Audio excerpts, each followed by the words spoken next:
빅커리에서 비용이 나중에 이슈가 된다 그러면 좀 고려해 보셔야 되는 부분들이 있습니다. 물론 커리문 자체에 따라서 가장 이제 그 비용에 대한 그 줄일 수 있는 커리문이 있어요. 근데 조금 이제 그거는 기초를 다 배우시고 난 다음에 커리문 자체에서 배우시는 거고 우리가 세팅과 관련해서 좀 봐야 되는 거는 요 빅커리에서 우리가 지금 카드 계정을 등록을 안 하고 했을 때는 요 빅커리 내보내기에서 매일 데이터가 쌓이는 것만 이제 내보내는 거죠. 어떻게 되는 거냐면 우리가 빅커리에서 카드 등록을 안 하고 지금 여기서 이제 빅커리에서 보실게요. 빅커리에서 여기에서 이제 우리가 연결을 지금 만들어 놨는데 이 연결해서 카드 등록을 안 하면은 얘만 나오죠. 얘만. 얘는 선택이 안 돼요. 스트리밍 데이터. 그러니까는 거의 실시간으로 GA4의 데이터를 내보낼 수 있는 스트리밍 데이터는 얘는 활성화가 안 됩니다. 그래서 얘는 카드 등록을 해야지만 쓸 수가 있어요. 그런데 생각해 보셔야 될 게 있습니다. 이 용도는, 스트리밍의 용도는, 내가 우리 사이트의 데이터를 실시간으로 보고 싶어. 또는 실시간으로, 대시보드 쪽으로 연결을 해서 나는 실시간으로 좀 봐야 되는 이슈가 있어. 그 얘는 메일이라는 얘는 사실은 빅쿼리 데이터 구조에서 보시면 얘가 쌓이는 게 사실 우리가 봤었던 이벤트라고 되어 있던 그 데이터 있죠. 이걸로 보여드려요. 실제 붙어 있는 걸로 보여드려요. 여기 보시면 얘가 이제 메일이라는 옵션에 따라서 들어온 애고 얘가 이제 실시간으로 들어온 애예요. 그래서 이 실시간으로 들어온 애가 일정 시간이 지나면 하루 정도 지나면 요 딱 데이터가 정리돼서 몇 월 며칠치 데이터 이 테이블로 딱 올라가는 형태입니다. 그래서 얘를 조회하면 인트라데이라고 되어 있는 이 테이블을 조회하면 실시간 데이터를 볼 수가 있어요. 근데 말씀드리는 건 뭐냐면 꼭 얘를 봐야 될 필요가 있냐라는 거죠. 꼭, 꼭. 그러니까 용도가 있다 그러면 얘를 봐야겠죠, 당연히. 얘를 조회해서. 우리는 실시간으로 봐야 되는 이슈가 있어. 라고 하면은 얘를 써야겠죠. 또는 우리가 이제 얘를 가지고 나중에 이제 쓰실 때 모니터링 하는 용도로도 쓰실 수 있어요. 그 빅쿼리 ML이나 이런 거 붙이시면은 이상치 모니터링이라든가 뭐 이런 것들을 되게 어렵지 않게 구축할 수 있습니다.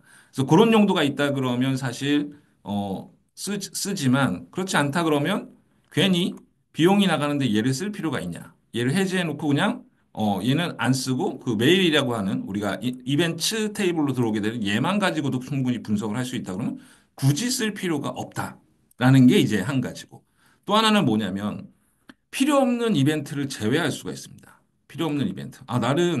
내가 빅쿼리로 분석하려는 거는 사실은 특정 영역의 특정 이 정도 이벤트, 이컴 이벤트 정도까지랑 포함해서 기본 이벤트 정도만 있으면 될 것 같아. 나머지 뭐 행동과 관련돼서 막 뭐 그 배너가 보였냐 안 보였냐, 배너가 떴냐 안 떴냐 뭐 이런 이벤트들 뭐 그리고 뭐 그 CS 센터에 들어가서 뭘 했냐 안 했냐 뭐 이런 이벤트들은 나는 안 봐도 돼. 우리 회사에는 볼 이슈가 없어. 라고 한다 그러면 여기에서 이제 재활 이벤트에서 하실 수가 있죠. 얘는 어디로 들어가냐면 GA4에서 이제 이 빅쿼리 연결 쪽 지금 들어오시면은 여기에 데이터 스트림 및 이벤트 보기 있습니다. 여기에서 클릭하시면은 제외한 이벤트를 이제 추가하실 수가 있죠. 지금 저는 데모 계정으로 보여드렸기 때문에 이 추가라는 버튼이 비활성화되어 있죠. 근데 여러분들 이제 그 개인 계정 들어가서 보시면 이 여기에 이제 활성화되어 있어서 이걸 추가해서 선택을 하실 수가 있습니다. GA4는 나가는 이벤트당 이제 그 데이터가 쌓이게 되는 거죠. 이벤트가 한 줄로 쭉쭉쭉 들어오게 되니까. 이벤트 수가 당연히 줄어들게 되면은 적재되는 이벤트가 줄기 때문에 비용이 그래도 줄어들겠죠. 그런데 이벤트 그 세션 수가 너무 적다거나 뭐 우리 사이트 이벤트 수가 적다거나 하면 큰 이슈는 없습니다. 하지만 우리가 비용을 줄이는 것들에 대해서는 실무에서 사용하게 될 때 반드시 한 번은 이슈를 만나게 되기 때문에 어떻게 하는 건지는 알고 계셔야 된다. 또 보겠습니다.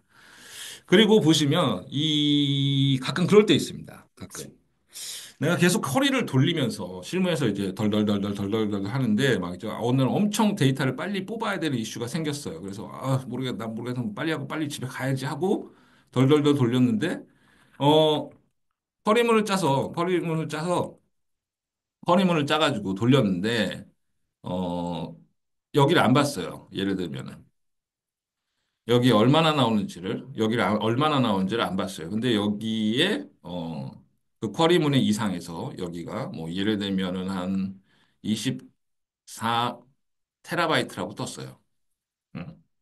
TIB이긴 하지만, 어쨌든 테라바이트로 떴는데, 그 내가 이 쿼리를 가지고 이제 우리는 국가별로 이제 데이터 테이블이 다 분리돼 있어서, 프로젝트가 다 분리돼 있어서 얘를 뭐 한 70개 정도 돌렸어요. 어. 빨리 하고 싶어서. 뭐, 파이썬으로 돌리던 어떻게든 노가다로 돌리던 여기 안 보고 계속 돌렸다 칩시다. 그러면은 엄청나게 용량이 나오겠죠. 그래서 이제 쓰는 그 기능 중에 하나가 뭐가 있냐면 이 쿼리 설정에 들어가시면 청구 가능한 최대 바이트 수를 제한해 놓을 수가 있습니다. 그래서 이거를 세팅을 걸어 놓으면 이 바이트 이상의 데이터를 조회하게 될 쿼리하게 될 때는 쿼리 실행 자체를 아예 안 되게 해 놓을 수가 있어요.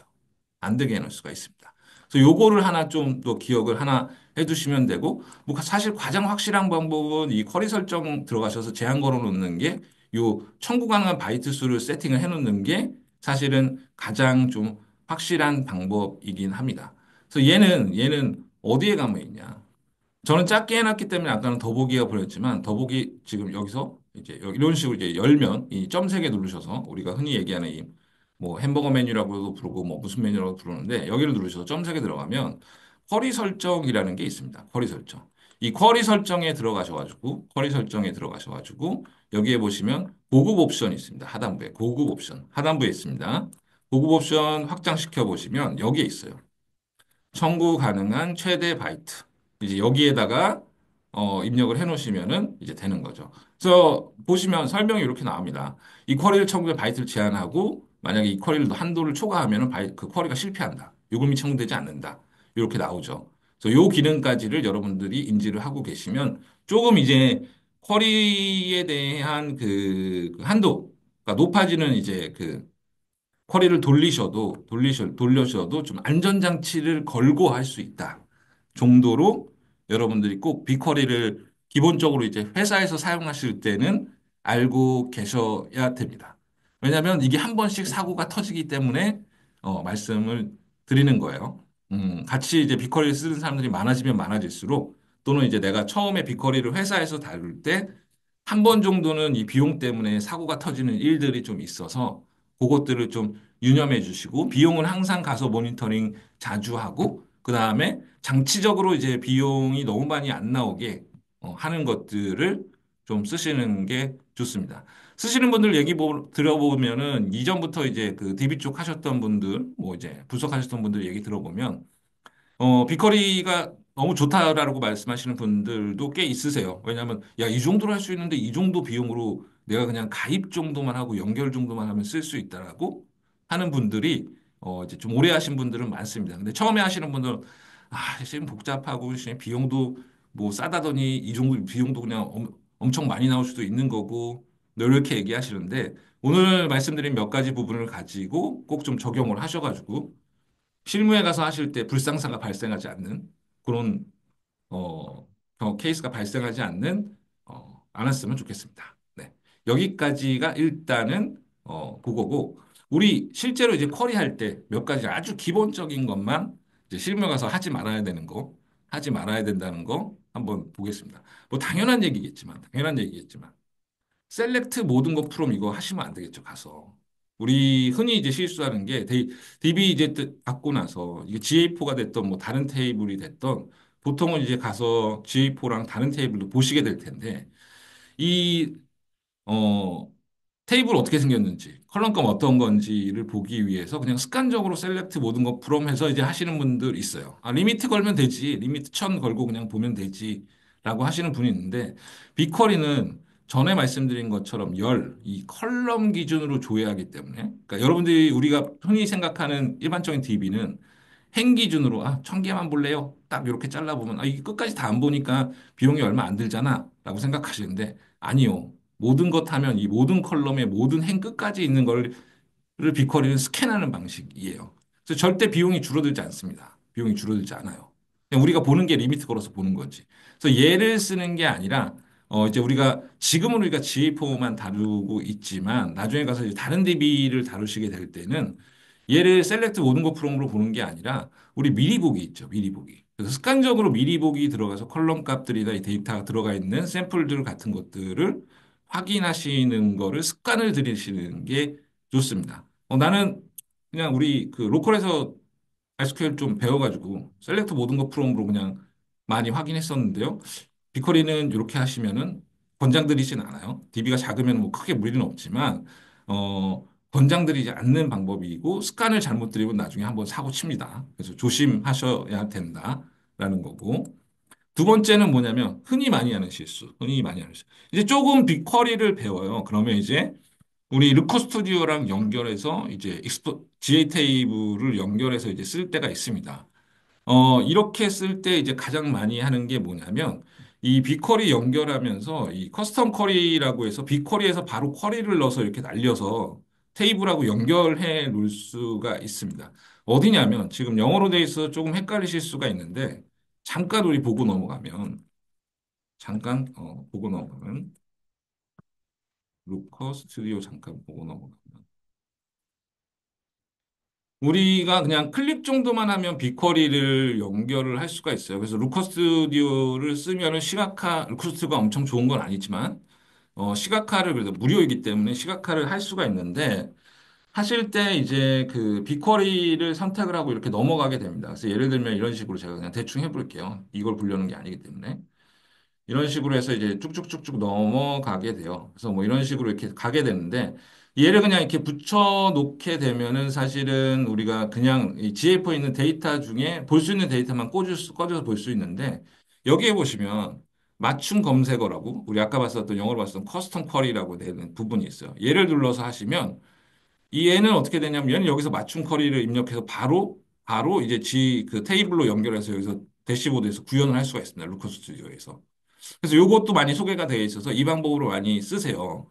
근데 여기에 이제 기간 매개 변수라는 걸 넣어서 날짜도 바꿀 수 있게 세팅을 해놓으면 무슨 일이 벌어지게 되냐면 루커 스튜디오에 들어오는 사람들이 막 날짜도 바꿔서 조회하고 막 이렇게 해봅니다. 근데 그 사람들이 막 우리 대시보드 보는 사람들이 뭐 수십 명, 수백 명이야. 그 사람들이 달라붙어가지고 매일매일 뭐 분석용으로 하고 있고 막 마케터도 붙어가지고 몇십 명 붙어가지고 뭐 이것저것 하고 있어. 그러면 그때마다 이 쿼리가 계속 실행되는 거예요. 그때마다. 날짜 바꿔갖고 막 실행되고 막 이런 식으로. 그 사람이 이게 대시보드에서 클릭해서 뭐 이렇게 뭐, 들어가서 뭐 할 때마다 이 쿼리가 계속 실행되는 겁니다. 비용이 많이 나올 수밖에 없겠죠. 그래서 이렇게 쓰시는 게 아니라 원래는 우리가 이씨, 이거 어떻게 하지? 라고 생각하지만 우리 배우긴 할 건데 중간 테이블을 하나 만들 거. 우리가 보려고 하는 중간 테이블. 뭐 예를 들면은 세션은 세션대로, 이벤트는 이벤트대로, 트랜잭션은 트랜잭션대로 정리하는 형태로 우리가 테이블을 만들어서 이 중간 테이블을 만들어서 얘를 루커 스튜디오에 붙여서 보는 방식으로 보시는 거예요. 중간 테이블, 지금 쿼리도 지금 셀렉트랑 몇 개 배웠는데 중간 테이블을 어떻게 만드나요? 라고 하실 텐데, 최대한 뒤로 제가 지금 빼고 있긴 한데, 클릭 정도면 여러분들이 어, 데이터 폼이라고 하는 걸 쓰시면 클릭 정도면 이렇게 지인 세션은 세션별로 지금 잠깐 보여드리면 계속 뭐 몇 번 제가 약 팔듯이 말씀드렸지만 세션은 세션별로 여기는 그냥 행을 세면 이 몇 세션인지 다 나와요. 이벤트는 이벤트대로 그 다음에 트랜잭션 정보는 트랜잭션대로 이렇게 다 그 테이블을 우리가 갖추고 심지어 우리가 아무것도 안 해도 이 테이블은 자동으로 그 날짜가 지나면 이전일의 데이터를 자동으로 끌고 와서 자동으로 적재까지 다 해줍니다. 그냥 이런 테이블을 루커 스튜디오나 다른 시각화 툴에 연결해서 쓰시면 돼요. 세션을 풀고 이런 것도 없어요. 여기 세션도 다 풀려 있어요. 우리 저번 시간에 어렵게 배웠던 언네스트 있죠? 그런 것들도 여기 다 적용이 돼서 세션 아이디별로, 유저 아이디별로 다 정리가 다 잘 돼 있습니다. 이런 식으로. 그리고 그래서 이런 것들 다 쓰시는 방법을 배워서 중간 테이블을 만들면 되기 때문에 너무 어려워하실 필요 없다라는 말씀을 드리는 거고, 빅커리를 우리가 마케터 수준, 그리고 일반적인 그 약간의 그 GA를 분석하던 분석가 수준에서 접근을 할 때 빅커리를 너무 어렵게 생각할 필요는 없다. 좋은 서비스들이 많이 있다. 쉽게 할 수 있는 서비스들이 뭐 많이 있다. 이런 얘기를 드리는 겁니다. 어쨌든 중요한 거는 뭐냐면 이거는 하지 말아라. 이거는 하지 말아라. 이런 식으로 구축해서 하다 보면 유금폭탄 만든 그냥 처음에 쓸 때는 사실 사용자가 몇 명 안 되거나 뭐 데이터가 얼마 없거나 하면은 사실 큰 무리 없어요. 큰 무리 없어요. 사실 비용이 그렇게 많이 안 나와요. 조그마한 기업이다라고 하면은 스타트업 정도고 뭐 볼 게 그렇게 많지 않다. 데이터의 범위가 그렇게 많지 않다라고 하면 요거 하셔도 사실 큰 무리는 없습니다. 근데 이제 조금씩 커지다 보면 요거 때문에 이제 요금 한번 대박 맞는 날이 이제 옵니다. 그래서 요거는 권장드리지 않는다. 이렇게. 어, 바로 내가 개인적인 용도로 몇 번 사용할 거면 상관은 없지만 예로 대시보드를 구축을 해서 퍼블리시를 해가지고 여러 명에서 사용하는 용도의 대시보드는 안 하시는 게 좋다라는 말씀을 드립니다.